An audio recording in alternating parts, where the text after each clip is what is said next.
waxtaane daal di ko également ànd ak yéen tout au long justement de cette émission ci yow la ñu koy dooree sax ci loolee nag dañu koy dooree ak ci dossier wàllum surfacturation ceeb bi ñuy tudd ci wàllum fonds force Covid 19 mu mel ni li nga xam ne rek moo di le juge d'instruction du premier cabinet a rendu une ordonnance de non-lieu estimant qu'il n'y a pas matière à poursuivre. Autrement dit, le dossier a été jugé vide, écartant toute nécessité d'un procès verbal. ci loolee nag jàppal ne moom mi di Moustapha Ndiaye Mohamed Dieng ak Ryan Hachim moom fu ñu toll nii ab non-lieu total la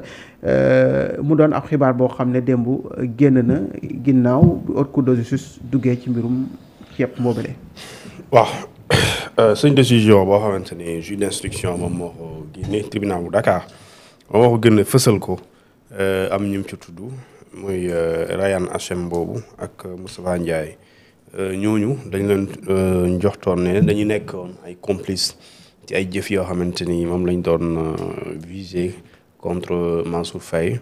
ba ñu yóbbu ko ci haute cour de justice. alors juge d'instruction bi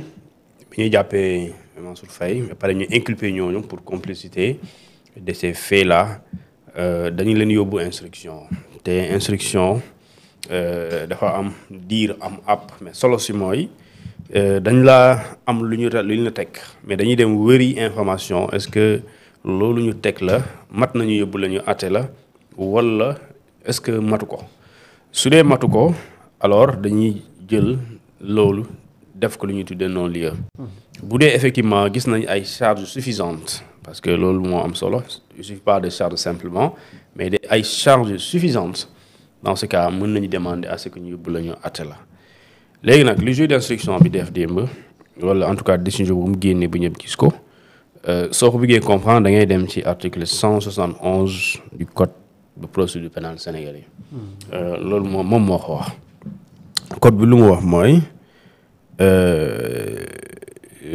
article 171 daf ne le juge d'instruction examine s'il existe contre l'inculpé des charges constitutives d'infraction à la loi pénale s'il estime que les faits ne constituent ni crime ni délit ni contravention ou qu'il n'existe pas de charges suffisantes contre l'inculpé ou si l'auteur est resté inconnu, il déclare par ordonnance qu'il n'y a lieu à suivre. loolu mooy non-lieu. mooy donc bu fekkente ni juge d'instruction bi dañ ko ne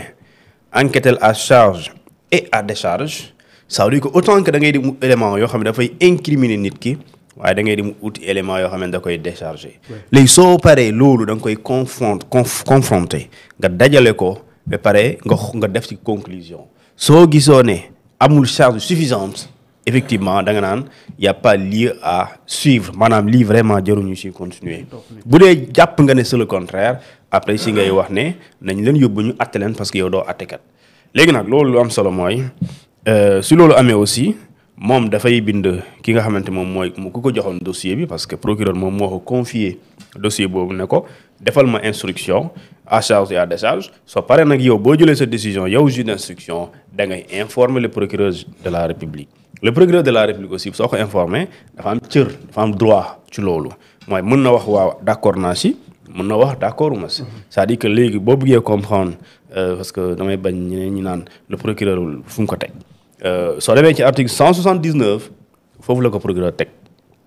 article 179 du code de procédure pénale daf ne bu fekkente ne juge d'instruction bi rendre na ordonnance bu mu ci mën di doon soit une ordonnance de non-lieu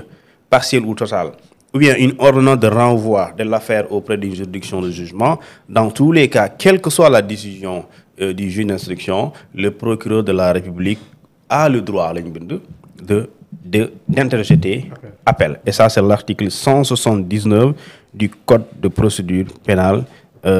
sénégalais mooy sauf sur ce qui est dit aux articles 153 alinéa 4 154 le procureur de la République a le droit d'interjeter appel devant la chambre d'accusation de toute ordonnance du juge d'instruction mooy quelle que soit décision bi juge d'instruction bi jël bu weesoo article 153 alinéa 4 et 154 bu weesoo ñaar yooyu juge d'instruction bi bu génnee ordonnance le procureur de la République am na droit ne ànduma ci décision bi nga jël fan la koy waxee ànduma ci da ngay dem fa li nga xamante ni moom mooy ci chambre d'accusation et c'est la chambre d'accusation qui doit juger maanaam moom moo war a statuer léegi appel boobu nag dafa am délai da nga ko war a interjeter diggante 5 jours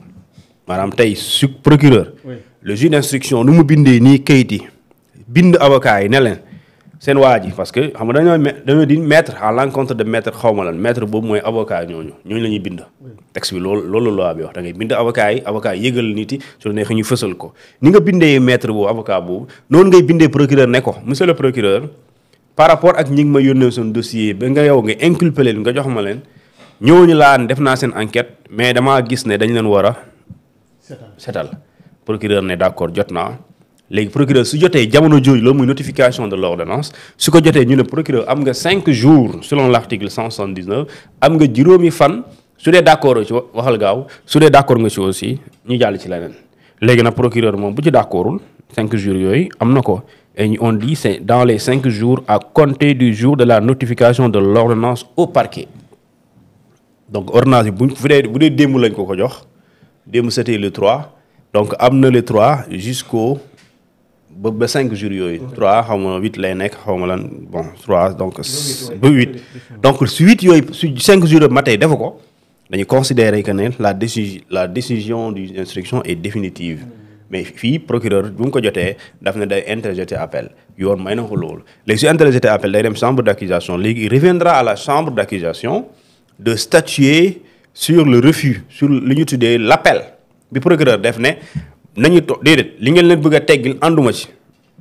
et procureur su boobaa yi ñun ñoo yorul kayit gi waaye procureur day motiver li pourquoi àndu ci waaw di ko motiver le juge d'instruction aussi motiver na ko parce que lu ñu jot ni non-lieu foofu amul explication dañu leen xamal la rek yéen da ngeen bénéficier ngeen non-lieu mais par exemple ci décision bi ordonnance dafay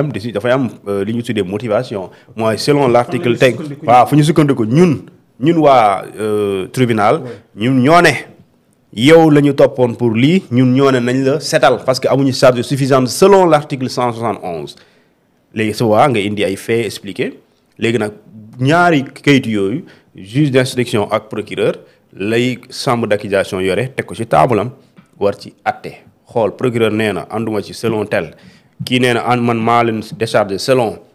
article tel wala selon parce que les faits ni ñu leen gisee extra léegi chambre d'accusation yi moom mooy mu atte ci loolu léegi su bu attee soit day rejoindre procureur wala mu rejoindre juge d'instruction bi bu rejoindre juge d'instruction bi on confirme li nga xamante ni moom mooy l'ordonnance de non-lieu bu fekkente ni dafay rejoindre le procureur l'ordonnance de non-lieu ñu annuler ko donc la procédure dafay commencer waat et su boobaa aussi le procureur le juge d'instruction bu gëmee encore amaatul day defaat la même chose et donc léegi nag maintenant pour mu bañ a gudd pour mu simple gàtt yem fa pour la chambre d'accusation bu gisee ne effectivement amul lu ñu tuddee des charges suffisantes pour yóbbu ñu àtte leen day jeex su boobaa procureur moom su boobaa l'essentiel est fait on passe à autre chose léegi nag non-lieu bii nii Mansour Faye bokkugu ci nag damay gis gars yi di ci boole Mansour Faye bokkugu ci mais su dee dégg nga am nga dégg-dégg fa la jëmee de waaw su dee am nga dégg-dégg si non-lieu bi continuer Mansour Faye aussi va vers un non-lieu c'est ça la vérité waaw loolu garaawul loolu mooy tribunal de l'opinion tribunal dafa am mbedd mi dafa am tribunal loolu liewul juge moo taxoon am na jamono am na ay nit taxaw ne nous exigeons au procureur nous lui donnons un délai de 2 jours na libérer gars yi ma ne yéen vous n'avez rien compris le procureur xëy na déggu leen sax c'est-à-dire que luy am ci biti pour la plupart mënul influencer procureur de la République wala juge li nit ñi lu ñuy wax ak lu ñuy def bokkul sax loolu kenn mënu leen forcer li ñuy def ñoom li ñuy def ci texte lañ koy sukkandiku en toute liberté en toute indépendance léegi nag li nga xamante ni mooy li ma la wax mooy ku am dégg-dégg mën nga joxte ne Mansour Faye va vers un non-lieu parce que ñii dañ leen wax ni vous êtes complice des faits pour lesquels Mansour Faye est poursuivi Mansour Faye selon l'article 140 du code de procédure pénale moom moo ne d'accord suñ lay toppee lu ñu tuddee détournement de deniers publics ak li mel noonu suñ la yóbbee ci kanamu attekat toppaatekat bi yow ñett yi mooy tax nga mucc ci kaso bi contestation sérieuse remboursement intégral ou ce qu'on appelle le cautionnement intégral du montant en question léegi soo ci indul benn dañ lay tëj ci kaso bi mais boo indee benn bu ñu la dugalee ci kaso bi dañuy def mainlevée du mandat de dépôt Mansour Faye indi na doyul mu indi caution nanguwuñ ko. mu toogaat ay weer mu indi contestation sérieuse ñu bàyyi ko contestation sérieuse bu ñu demee ci jugement mën na nekk synonyme de preuve. Et effectivement parce que témoignage boobu dafa am solo. et témoignage boobu noonu soo ci weesoo dafay am lu ñu tuddee des éléments légaux mooy li ñu tuddee le décret loolu du ay waxu jàmbur. le décret c'est une loi. et mu ngi nii tegu on dit c'est le décret de 2013 qui a fixé tel et depuis lors il y a pas eu renouvellement et s'il y a pas eu renouvellement tout le monde sait entre 2013 et 2020 prix ceeb évolué na diggante ces 7 ans yooyu noonu nit ku ne soxlawul sax nga nekk magistrat wala nga nekk borom kër bu nga nekk xawma lan au intellectuel tout sénégalais buy jënd ceeb xam nga ne ceeb lu mu doon jël 2013 jaru ko 2023 donc mënoo ko muy jar par exemple 2003 200 francs nga ne même 2020 200 francs laa ko doon jëndee te marché bi ñëpp xam na ne kenn jëndewul 200 francs léegi nag su lee loolu am na d'accord su dee cour suprême la cour des comptes moom nag foofu dañ ko xaw ma nag lan mooy problème bi la cour des comptes dafa waroon sukkandiku et non ci décret boobu noonu mais mu sukkandiku ci réalité du prix jamono jooju mais dafa dem jëli décret boo xam ne 2013 la te moom jamono jooju mu ngi 2020 loolu problème la léegi nag cour des comptes aussi beneen yoon xaw ma dafa juum wala je sais pas quoi mais base bu mu basé wu foofu noonu foofu moom erreur la non parce que mënoo nekk en 2020 ceeb di jar lii en 2020 nga dem convoquer un arrêté de 2013 qui fixe le prix du riz alors que 2013 et 2020 c'est 7 ans et 7 ans yooyu partout dans le monde les prix ont changé partout et surtout boo nekkee ci période yu mel nii si catastrophe xaw ma naturelle xaw ma la sanitaire donc loolu mooy li nga xamante ni donc mooy des éléments déterminants yoo xamante ni bu ñu joxee ñii non-lieu bu procureur dafay appel ñu jàll ci ba non-lieu bi nekk lu ñu confirmer dans ce cas aussi Mansour Faye va vers un non-lieu. comme ni ko Idi amee woon c'est l'affaire des chantiers de Thiès. léegi nag lii moo am solo xam nga justice yi tam moo am solo. nit ñi di weerante non def na ko defu ko. justice mooy ñëw àtte moo tax bu ñuy wax affaire de Azer bugguma ci débat yu dul jeex Azer am na wala amul na justice prononcé wu. comme ça bu waxee rek ñëppay doon. est-ce que bon temps yi gis naa bu justice bu defee non-lieu bi am na léegi am commentaire yi bëriwul